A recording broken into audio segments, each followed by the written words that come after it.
Hi there. Just a quick video to introduce my new blog post and handout on college readiness and other independent settings. I'm really excited about these resources because they're a collection of from professionals, from people with lived experience, and really kind of cover everything that you need to think about before you make the big moves in transitions. We know that transitions are especially risky times for people with eating disorders, and that relapse is not uncommon during those times. We know that having a plan really helps. In my teaching, I have a saying that I use with students oftentimes, which is failing to plan is planning to fail, and I feel like that goes doubly, triply, quadruply times for someone in recovery from an eating disorder. So the hope for the best plan, generally in my experience, not that great of a plan. So I want you to be able to really have productive conversations with your teen or young adult, with their clinicians, and really do a gut check with yourself. Do you think this is ready? What steps can you take to ensure success?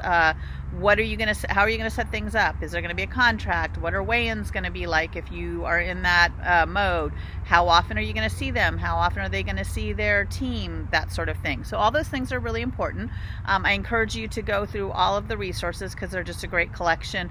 And I especially encourage you to watch the video that's from a conference, the Eating Disorders at Home conference, and very powerfully and poignantly, there's a mother and daughter who talk about their lived experience.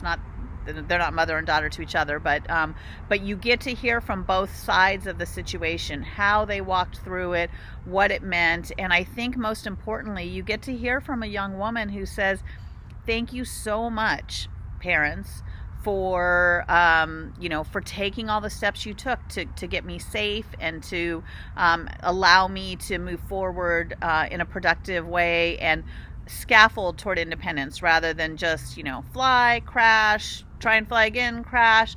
There are steps that you can take to ensure success. And I want to say that I think one of the stumbling blocks for parents often is independence. They want their kid to be independent, age appropriately independent. Certainly your kids want to be independent. Mine did as well. And I think that one of the ways we need to think about it is that we do the supervision and sometimes the lack of independence now in order to give them that, in order to get them to a place where they can be fully healthy, independent, not require our oversight, and live the life they were meant to live. We all know that people with eating disorders tend to, be very, very bright, oftentimes high achieving, very creative.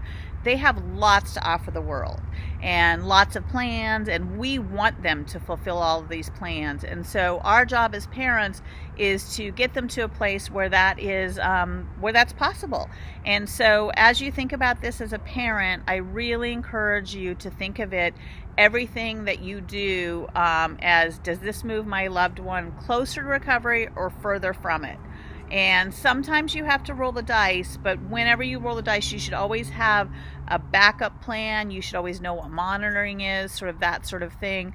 And if you know in your heart of hearts that it's not time, that they aren't where they need to be, I really hope that these articles and things give you the courage to really take a look, have a hard conversation, and go, you know what, we all have the same goals. Independence, you to leave home, you to go to school if that's what you're doing, whatever it is.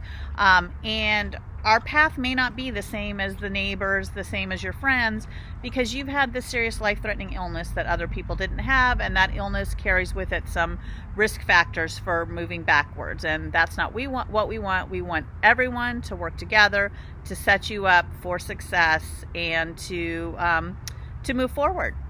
So nobody wants to go backwards, least of all a parent that's been fighting an eating disorder or someone struggling with one as well. So I hope these resources are helpful, and thanks for listening.